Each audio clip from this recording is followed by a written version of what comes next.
Today I'm here with Dr. Megan Riehl. She's a clinical psychologist who specializes in gastrointestinal issues, things like IBS, but also inflammatory bowel disease. I'm so excited to have you on today, Megan.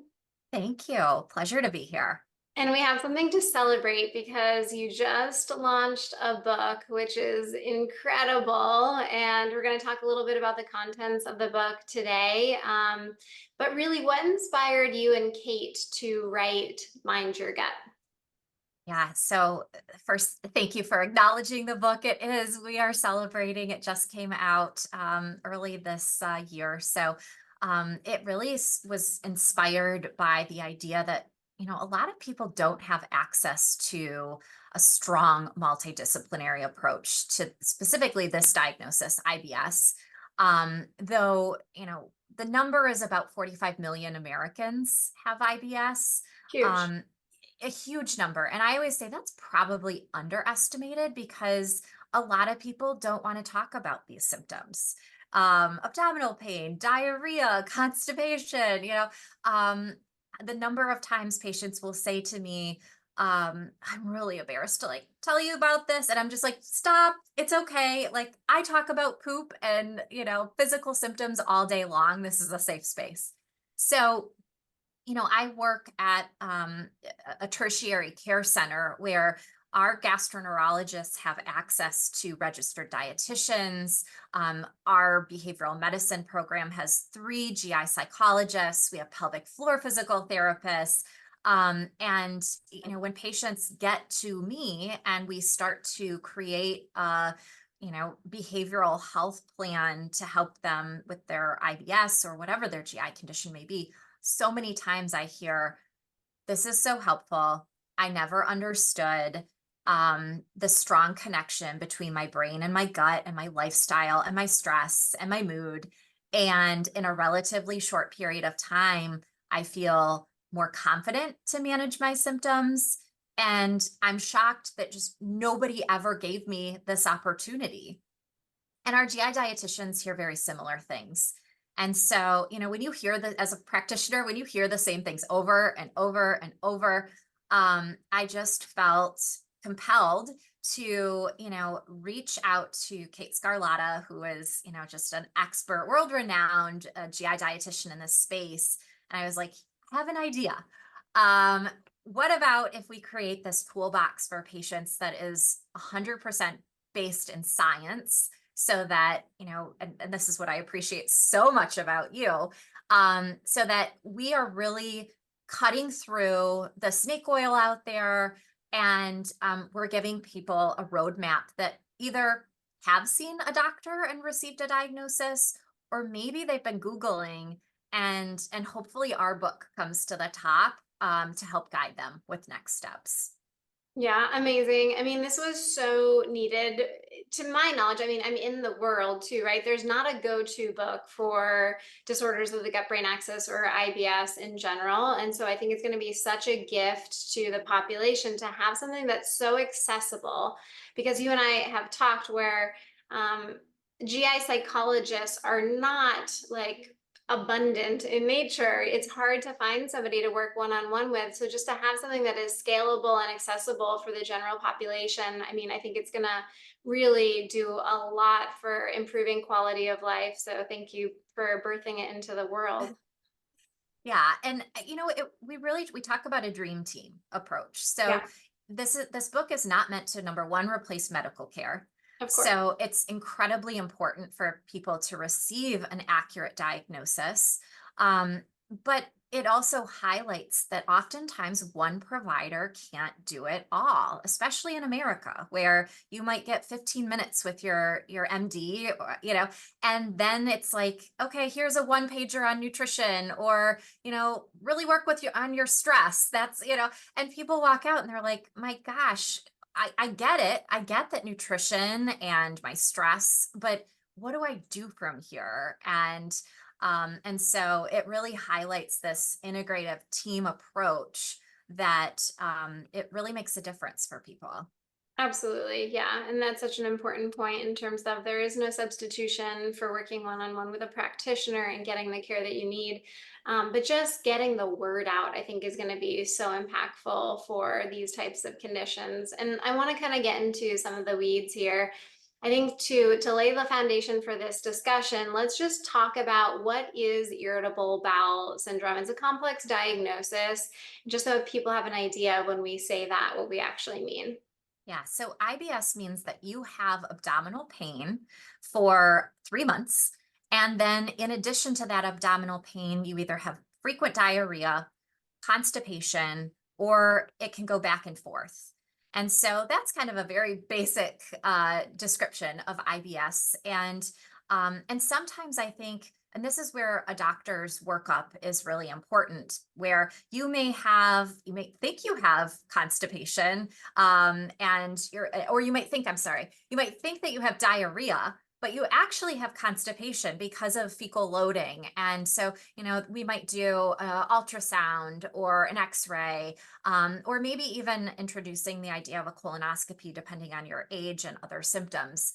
Um, so IBS can be diagnosed by just talking through your symptoms with a provider, and then they might start the treatment plan. But other times it might include, labs or a colonoscopy, especially as, we think about colorectal cancer screening. If you are 45 or older, and you haven't had a colonoscopy, that's an incredibly important diagnostic screening tool that's important. So, a lot of times people that have an IBS diagnosis have probably had a colonoscopy, but it's not 100% necessary to get that diagnosis. Yeah, absolutely. And a lot of people come to us. We're kind of similar to you guys in terms of people have typically seen a lot of different practitioners before they end up seeing us. And even then, some people still don't know what their diagnosis is when they come. And I think it's two part. I don't know if you've seen this too, where I think some people just don't understand that IBS is a diagnosis. So that Mhm. is something that you are being diagnosed with right there. And then I think some people may not want the diagnosis too, but then I think some people just haven't been given the diagnosis yet. Maybe they saw somebody and didn't follow through with the workup or what have it. And we see this as, such a foundation of moving forward with the diagnosis that you have to have a definitive Yeah. diagnosis. So if you're a practitioner out there that's listening to this, it's important to deliver that diagnosis with confidence, because if you're somebody that has been suffering with IBS, let's say for 20 years, and it's finally gotten to the point where they're now going to the doctor. Maybe it's impacting their quality of life. Maybe it's impacting their ability to get to school or work. If as a provider, you're like, pretty sure this is IBS. Watch what you eat, watch your stress, I'll see you back in a year. Yeah. That person is going to keep looking. They're going to go to the Absolutely. next doctor. They're going to ask for more workups. And instead of that, we really focus on, you have IBS, it's complex. Your brain and your gut are interconnected and are at play here, but so are several other factors, which make it kind of a tricky diagnosis. However, I have a lot of different strategies that are evidence based that we can talk about together to kind of guide where we go next. And I'm very confident that we can get you feeling better. I love that. I really, really love that. And I'm going to come back to that definitive diagnosis towards the end once we kind of get through the gut brain axis. So we have some more stuff to play with. But I think it's such an important point because it is like 80% of the time people come to see us and they want a different answer. They're still searching for that answer. And I think that's a large part of the problem that still exists. Before we get into that, let's talk about what is the gut brain connection and what role does it have in things like IBS? So it's something we all have. So we all have a gut brain connection. And I think a pretty easy way to explain it is to think about it like a bi-directional superhighway. So your gut is constantly sending signals up to your brain via our nervous system. And our sympathetic system kind of can drive that, our central nervous system. So there's a lot of brain interaction here that's happening. So our gut sends signals up to the brain, and the brain is sending signals down and also kind of saying, like, hey, I felt that. Yep, you felt it. Want me to turn it up now that you're really paying attention to it? And it starts this cycle where we have dysregulation between our brain and gut in somebody that has IBS. So the person that's living with IBS that goes out to eat, first they probably had anxiety about going out to eat. What am I going to eat? How's it going to impact me? What if I need to go to the bathroom? What's that doing? It's ramping up your sympathetic system. Your heart rate's increased, your breathing's getting shorter and shallower, your muscles are tensing and clenching. You might already then start to have some GI distress and associated with just thinking about this activity that you're going to do. So then you go and you start to eat something. You might feel this gurgle, cramp, spasm. Somebody that doesn't have IBS is going to be like, oh, okay, whatever, like move onward. I go with it. Yeah, they're like, they might even fart right there in the table. And like, they're like, it's a loud restaurant. Nobody's going to know what I'm doing. And they feel better and they move on. But somebody that's living with IBS is going to feel that more intensely, not because they're making it up, but because of something called visceral hypersensitivity, where the nerves are sending those signals up to the brain along that superhighway. And the brain is saying, yep, I felt that. Now I'm really going to make you feel it. And so the brain has a hard time down regulating those signals from the gut. And this is also kind of where helping people to understand the gut brain axis and that it's a real thing. Your pain is real. You're not making any of this up, can start to destigmatize some of maybe what they've been told in the past, that, IBS is a throwaway diagnosis, or God forbid, your symptoms are in your head and get over it. So I like to explain that process in our body between our brain and our gut to people to really validate their experience with their symptoms, and also to provide some hope that our brain gut behavioral therapies that we're going to talk probably a little bit about are really effective at addressing that pathway and kind of restoring the communication that's taking place there. The biggest thing that I think people, when I'm suggesting somebody go see somebody like yourself, like a clinical psychologist, the biggest pushback I get is, so you think it's all in my head. People will say that in, more or fewer words, where Mhm. they think by just referring to somebody who specializes in psychology, oh, people think I'm making this up, or it's not a real thing. And so I think it's so important that we say this like a million times on this recording, where just because behavioral interventions can be helpful does not mean that this is a symptom that is made up or in your head.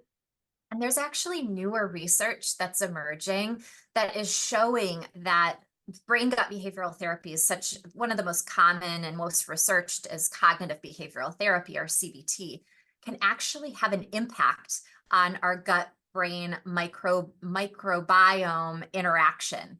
And so Interesting. it's not just, okay, we're teaching people how to cope better with these symptoms. We're now showing that these types of interventions are actually changing the microbiome and what's happening in our gut brain. And so I think that will just kind of further bolster support for these types of therapies. Though, many patients are very interested in these types of therapies now, especially those that are interested in going more of the non-pharmaceutical route, or want to feel empowered that, okay, if the symptoms are happening, what do I do about that? Right, right. Okay. Let's go into what is cognitive behavioral therapy? How does it even have a place when we have gastrointestinal conditions? Because sometimes they feel like they're so far apart. We're used to talking about cognitive behavioral therapy or CBT in terms of anxiety or, anything that's psychological. But what role does it play in actual treatment of gastrointestinal conditions? Yeah, so that's such an important question. And I think I'll back up and I'll add one thing before I dive into that, because you're right. There's CBT that we might use for symptoms of anxiety, depression, trauma, and then there's GI specific CBT.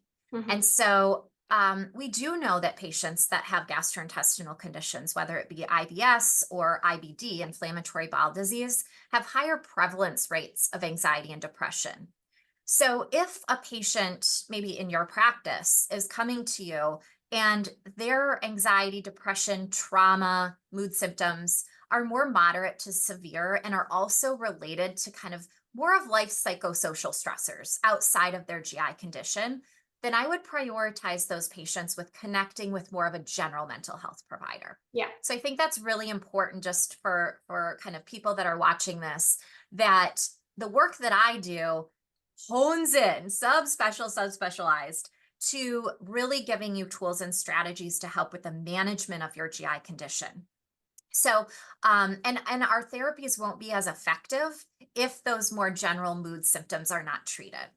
So, not uncommon though for patients to come to me and also have a general therapist that they're working with. So they can continue to see that provider. Maybe things are a bit more stable, but like in today's world, who can't benefit from a therapist, quite frankly?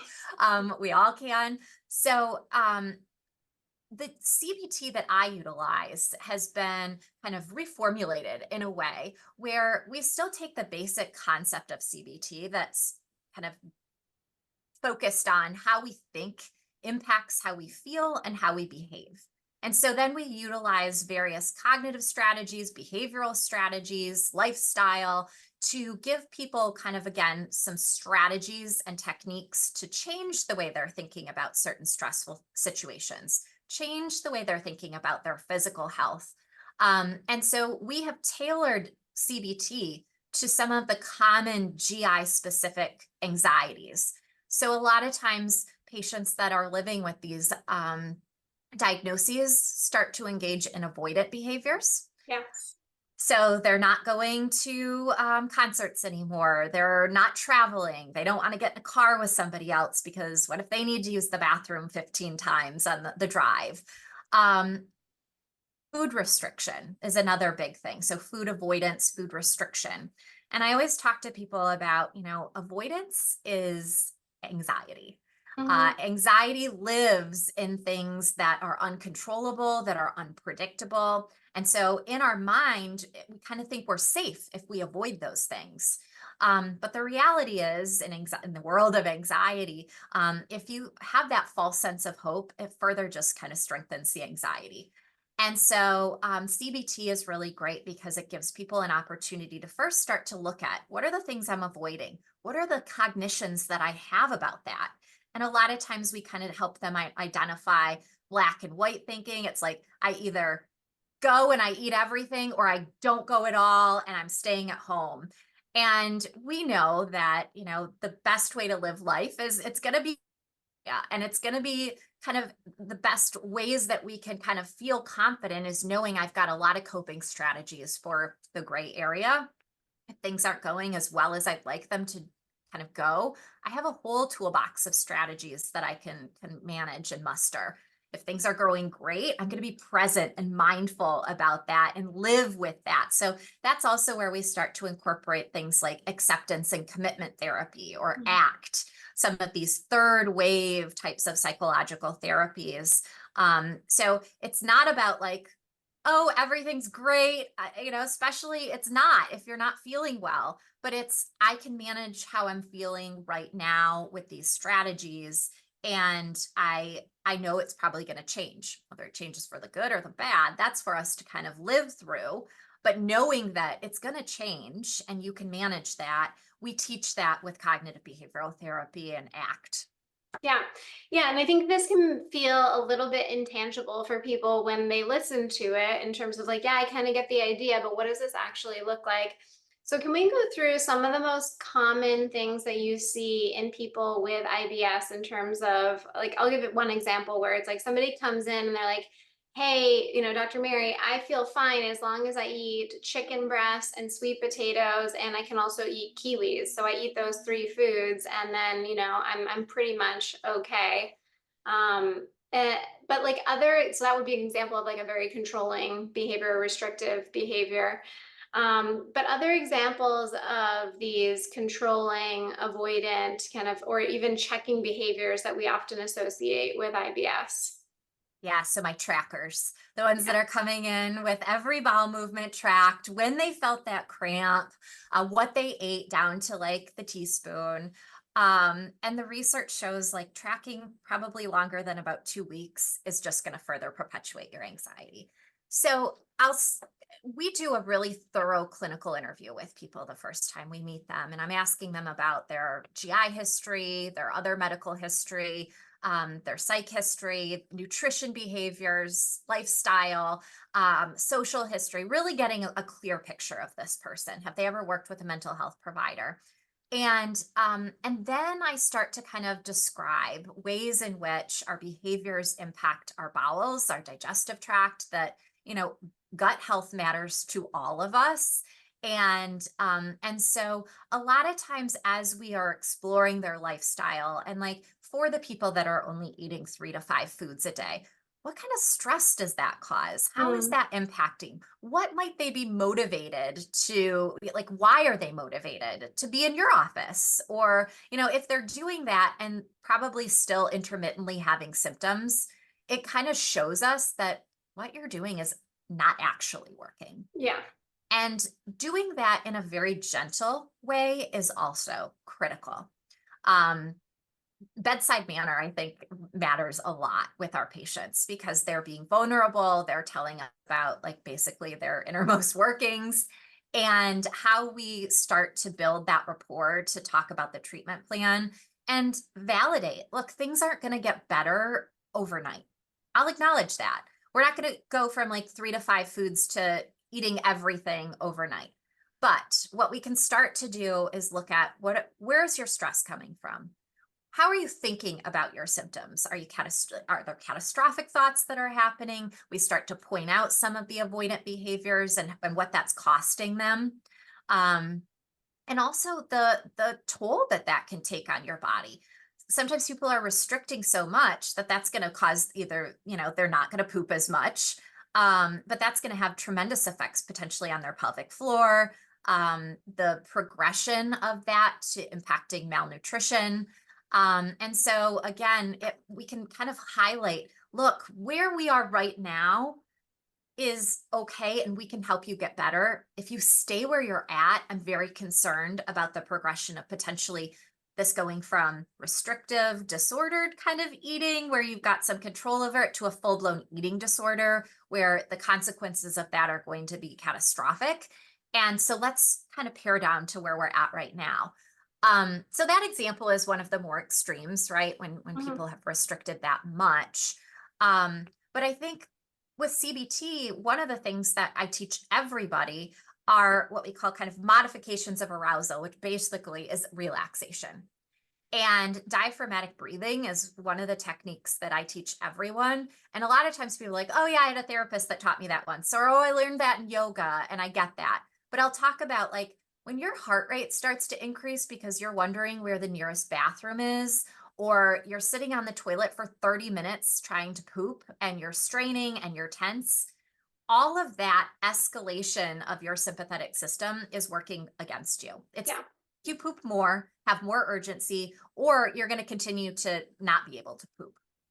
Diaphragmatic breathing actually starts to massage those intestinal organs, which can help in urgency and can also help, especially if you're in more proper pooping position on the toilet, using a squatty potty, leaning forward about 35-degree angles, straight spine. If you engage diaphragmatic breathing, you're able to have a more complete bowel movement.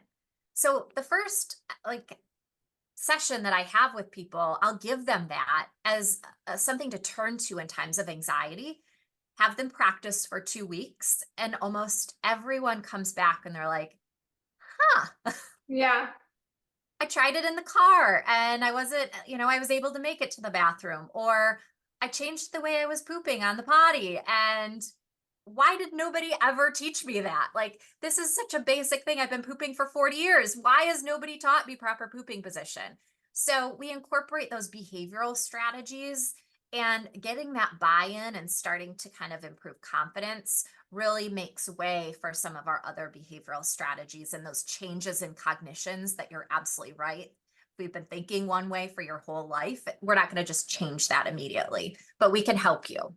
Yeah, absolutely. Diaphragmatic breathing has been one of the biggest game changers, I think, for a lot of my patients. Such a simple tool, but like a great way to shift out of that sympathetic nervous system response into a more relaxation response, which is how our digestive system really functions well.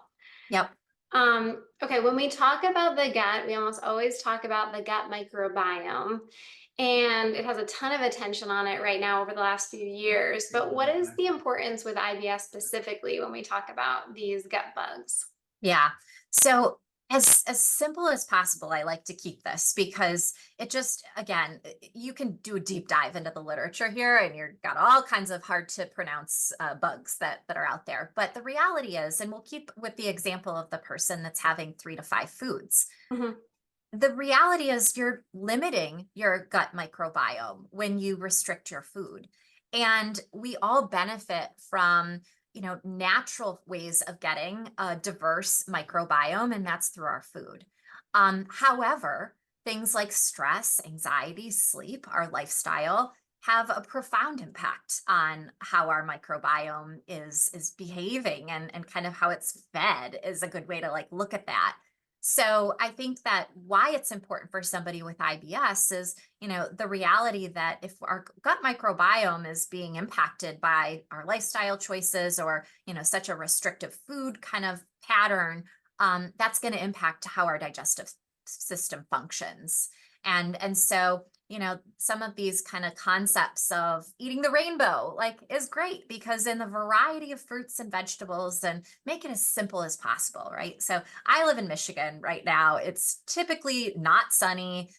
Getting fresh fruits and vegetables is much more difficult than maybe somebody living in a sunny state like you. And I think if you can find frozen fruits and vegetables, like eat those. That's fine. You're still going to get good kind of benefits from those fruits and vegetables, regardless of whether they're frozen or not. So I think just keeping that in mind, that so much can impact our microbiome. It's going to have an impact on your gut health. And our goal is to keep things as diverse and happy, the happy bugs going, so that you're pooping, and kind of it can affect your upper GI symptoms too. So basically your overall gut health.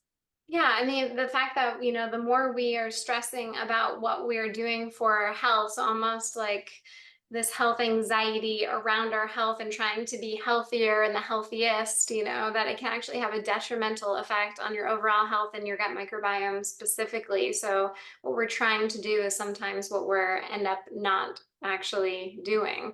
That's right. And along the same category, I see a lot of, either strict eating disorders or disordered eating patterns in our practice. I think orthorexia is becoming more and more prominent, especially with the rise of, yeah, to be totally honest, like biohacking and, these things where it's like track, track, track, do everything right and keep everything in a really kind of regimented routine. And I think some people do okay with variations of that, but I think a lot of people can easily fall into the path of extremes, and it becomes something that can like really take over a lot of their thought process. I ask patients all the time, like, how much of your day do you spend thinking about your health? And it's not uncommon that I hear, oh, actually the majority of my day or over Mhm. half of my day I think about tracking and in my general health. Um, and so when we see kind of patterns like that, how do you think that could actually impact somebody that has IBS when they're, using all the sleep trackers and the Apple watches or the Aura rings or all of the other things, even if they're not directly related to their GI health? Yeah, I think what you hit on is basically, is it helping you? Is it doing what you're trying to accomplish? And moderation, right? So, like, I've got an Apple Watch. I like it. It's easy for me to see my text messages. I'm not obsessing over when it clicks on my watch at 10 minutes to the hour to tell me I haven't moved yet. Like I know that. I'm at work, Apple Watch. Like I get that. I'm going to exercise later. So I that's a good example of that doesn't cause me distress. Hmm. But to your point, when I have a patient that's coming in and they're showing me this tracked sleep pattern and, and what this means and how they're assessing, I'm like, just assessing all of that is going to impact your sleep. So I think similar to the conversation I have with patients around like supplements and probiotics, I'm like, if it's not giving you the answers that you're looking for, if you've been doing it for a month, right? Whether it be if you've been tracking for a month and your sleep isn't better, if you've been, tracking your food and you're not achieving the goals that you want around a healthy lifestyle, if you've been taking this for a month and you're not getting better, again, what is better? Better is you are living the life that you want and your quality of life has improved and what you're doing is sustainable. That's where we found a sweet spot. If you've been doing that for 4 to 6 weeks and you're not there yet, then we've got to pivot. We've got to look someplace else. And I think orthorexia is complicated, right? Because people are like, no, I'm being healthy. It's everybody else that like they're the ones that are killing themselves with everything that they're eating. And so again, we'll talk about has this progressed to a stage of eating disorder where we really need to include an eating disorder specialist. Yeah. And that again is a very gentle conversation. Because I think that people can feel like they're so well intentioned and that they're not doing anything all that bad. But I'll say, what do your friends think about this? Are they concerned about you? Is family concerned? Are you not spending as much time with friends and family anymore because of these lifestyle choices? And as we tease some of that apart, I think it highlights that, maybe this isn't sustainable or maybe it's not as healthy as we think it is. And you might need to kind of explore this a little bit more with somebody who specializes in this. Yeah, no, I think it's a great point, and I'm sure you see a lot of it as well too, because eating disorders can sometimes present exactly like IBS, as well as the fact that IBS and eating disorders have a huge overlap between the two of them. So people with eating disorders have a really high prevalence of IBS, but also people can be experiencing bloating, constipation specifically, and it's due to the eating disorder itself versus an actual condition of IBS, which may or may not resolve with refeeding and things like that. That's right. And a condition called avoidant restrictive food intake disorder, or ARFID, is really kind of a new hot area of research in the GI space because this type of disordered eating is different from our, traditional anorexia or bulimia where we're restricting food for body image concern, for weight loss. ARFID is more so I'm restricting food because it hurts.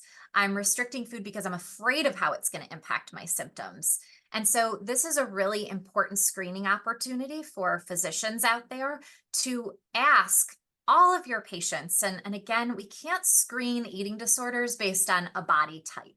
Right. So Mhm. I think that sometimes we can stigmatize this. So all people, regardless of their body size, need to be asked, what is your relationship with food when they're presenting with a GI condition? Because they might not be, restricting food because they're trying to lose weight. And I've had a lot of patients actually where they've been in a hospital misdiagnosed with anorexia when Mm. really it was ARFID and it was completely related to their GI condition. And it set them on two very different treatment paths that further kind of stigmatized the GI condition when they're labeled with anorexia. Yeah, really, really important. ARFID was talked about a lot at DDW a couple of years ago, and I think it's something that we're not screening enough for in medicine. But in both of these populations where we have the disordered eating, whether it's a strict eating disorder or not, as well as ARFID, the last thing we would want to do for these people is to put them on a restrictive diet, where even if it's a low FODMAP diet and it could potentially be indicated, we have to proceed with such caution in these individuals where it may be perpetuating the actual disorder. Yeah. So if you have a patient or you are a patient that has had a history of eating disorder, even if it's been in remission, um, interesting research kind of put the low FODMAP diet versus gut directed hypnotherapy for patients with IBS. And the outcome when people were randomized in that study was that the outcomes were very similar, regardless of whether you had low FODMAP or gut directed hypnosis. Not surprisingly, those that had gut directed hypnosis had a reduction in anxiety symptoms, a little bit more than those that just did the diet. But I think this really highlights that there are alternatives. Like it doesn't have to be a low FODMAP diet for people that have IBS. And even though access to GI psychologists and maybe people that are trained in gut directed hypnotherapy can be quite limited, the digital therapeutic space is really opening up for patients. So the Nerva app is available for download, and I don't have any, I'm not getting paid by Nerva to say this in any capacity, but they're using the evidence-based scripts that I use with my own practice, tailored a little bit, but basically the same kind of concept. And so I think it's a really important kind of basically opening up treatment options for people, especially those that are a restrictive diet is contraindicated in. Yeah, absolutely. What is gut-directed hypnotherapy for those people who are now thinking you're making people like quack like a duck and do funny things like stage hypnotherapy? What's the difference there?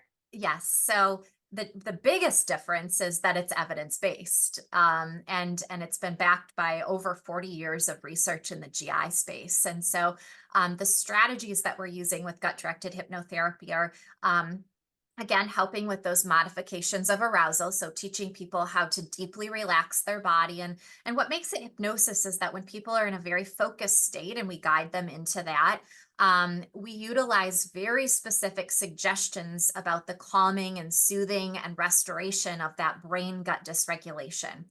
And research has shown that these protocols are more effective than any of the pharmaceuticals out there.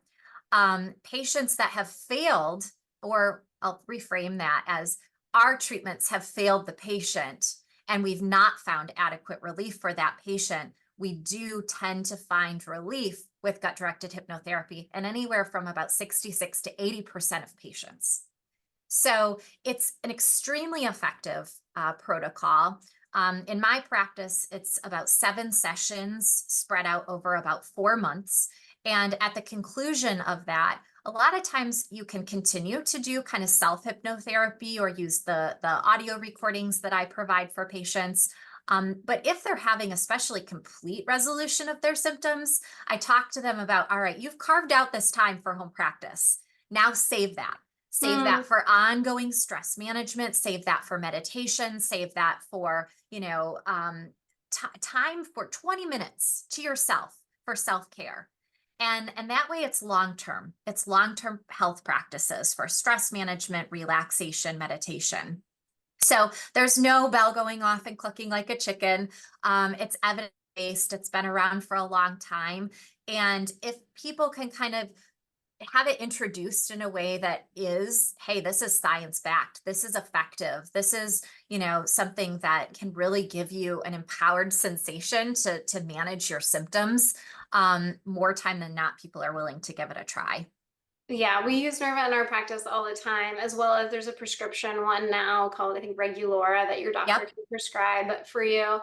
And obviously referring to practitioners like yourself to do it one-on-one, but we get really good results with people who actually commit to doing it, which is with everything, it has to be done to get the actual effects from it. But it's such a useful tool for people.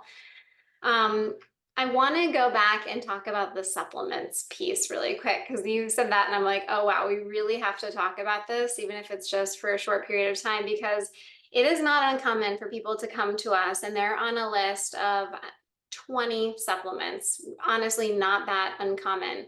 And a lot of the times, what I see is people saying, yeah, sometimes I'll take this, but if I have this symptom, then I'm gonna, say I'm bloated, then I take this. Or if I'm constipated, then I go over here and take this. And, I've been playing around with the dosage of this. So they do what I call tinkering. And Uh-huh. and I think tinkering, it's basically like being your own pharmacist, right? Where you're just kind of mixing potions together. And sometimes I see it prescribed actually by a practitioner where it's like all of these things and it's so intricate and it has to be taking up a lot of mind space as well. But can you talk to us from like a psychology standpoint, how that could potentially affect somebody with a disorder of the gut brain axis like IBS? Yeah. So I'll start with a very similar clinical picture of the patient that will send me on their patient portal the workup of the labs that they've had done by somebody where this bacteria has been identified and this bug and this stuff. And what I'll say is that I don't believe most practitioners are doing this maliciously or with ill Oh, intent in any capacity. The problem is we just don't have the science yet to do much with it. yeah. It's interesting to identify it all, but we all kind of have bacteria. We all have our microbiome, as we talked about, that has bacteria and bugs and, some things that are going to be in our body that, once you uncover it, there's not much that we can do about it. And so then oftentimes what comes with that panel of labs and stool tests is the wide supplement regimen, right? And again, I think that that can work for some people. But the problem is, let's say you and I present with the exact same symptoms to the same doctor, and we have the same stool stuff and maybe it pops up the same. But your microbiome, no matter what, is different from my microbiome, which may respond differently to the supplements. And therefore, I might have wonderful results. And I'm willing to shell out that $1,500 because my quality of life is worth it. I'll put it on a credit card. I don't care. I've been suffering. You might not have the same results. And you're like, well, I'll go back for that second month. I'll try it the third month. Maybe it's the fourth month. I think maybe my symptoms are like a smidge better. That's that anxiety that starts to creep in that says, like, if you stop this now, you're this far in, all could be lost.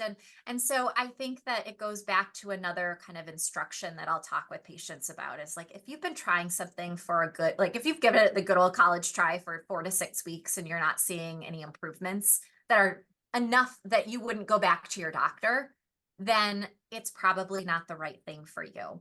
And so I think the long-winded answer to this is just our science isn't quite there yet. And therefore, should we just not try at all?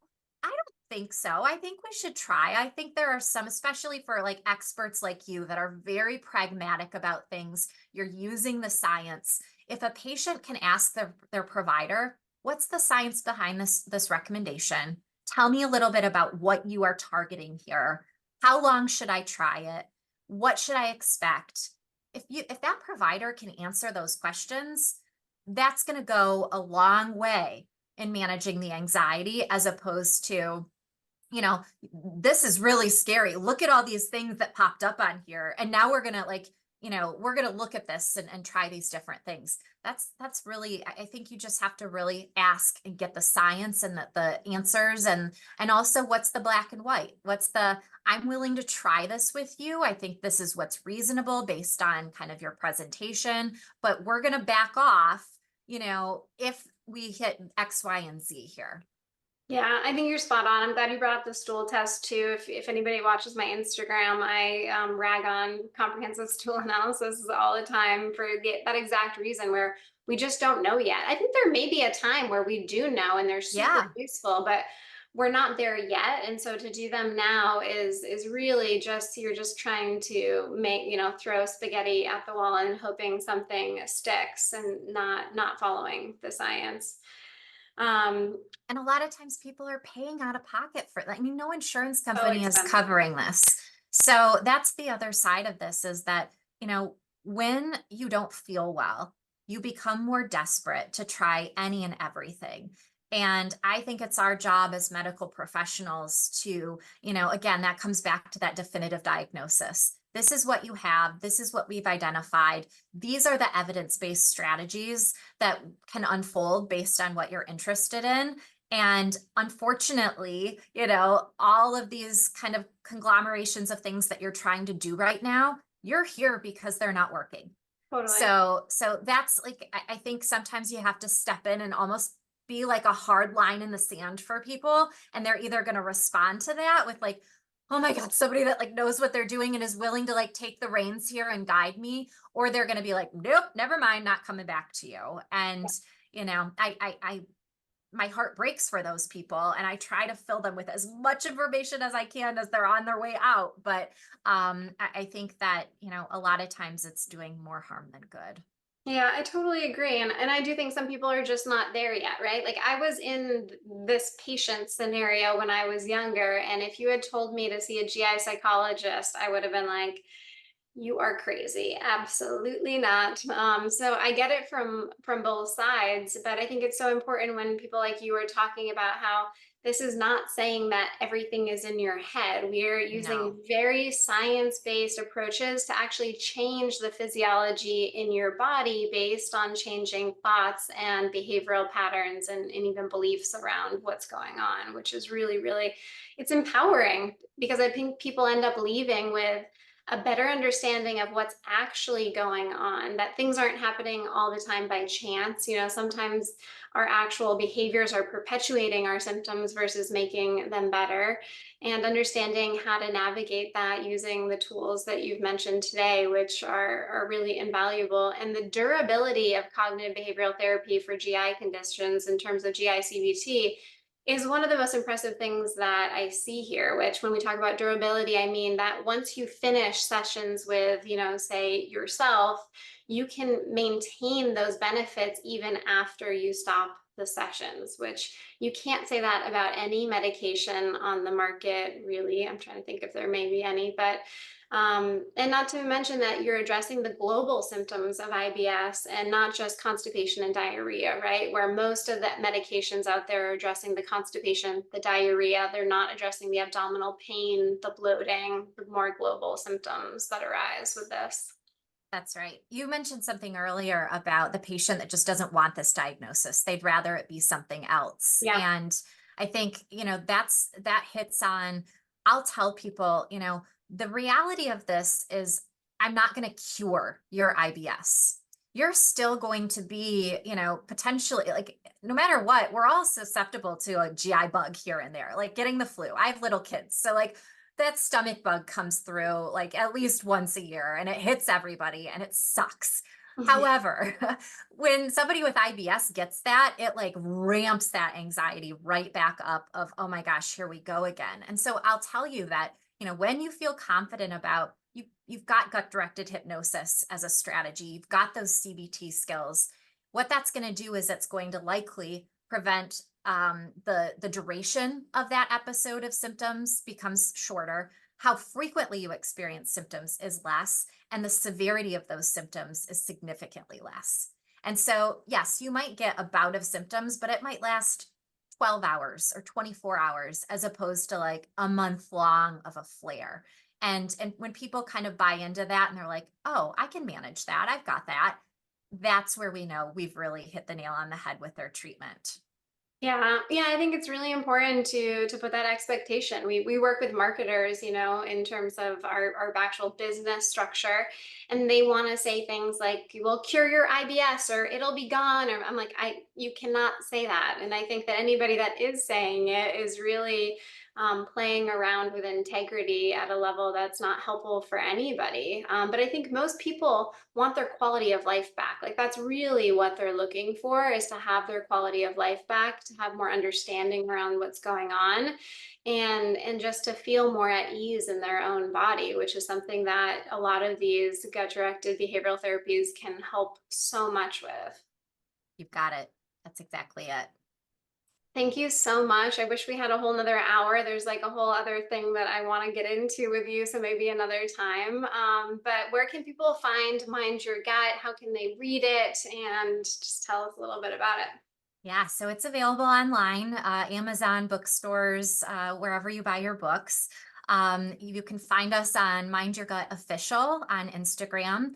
And my co-author Kate and I also have a podcast called the Gut Health Podcast. And we do new episodes every month. It features a variety of health practitioners. So maybe we'll have to have you on in the future. I love that. And And it's available wherever you get your podcasts too. So we hope that you will buy Mind Your Gut and enjoy it, share it with your friends, family, and thank you so much for the opportunity to come on and chat tonight. Thank you. And I'm halfway through it. I'm on Audible with it, so it does have an Audible version for those of us who don't pick up real books anymore. And it's wonderful. It's really thorough. You guys not only go into the cognitive behavioral side of things, but also are touching on nutrition and lifestyle and everything in between. So I'm really impressed with it, and I'm so excited that the world now has this resource. So thank you for creating it. And thanks for joining me today. Thank you.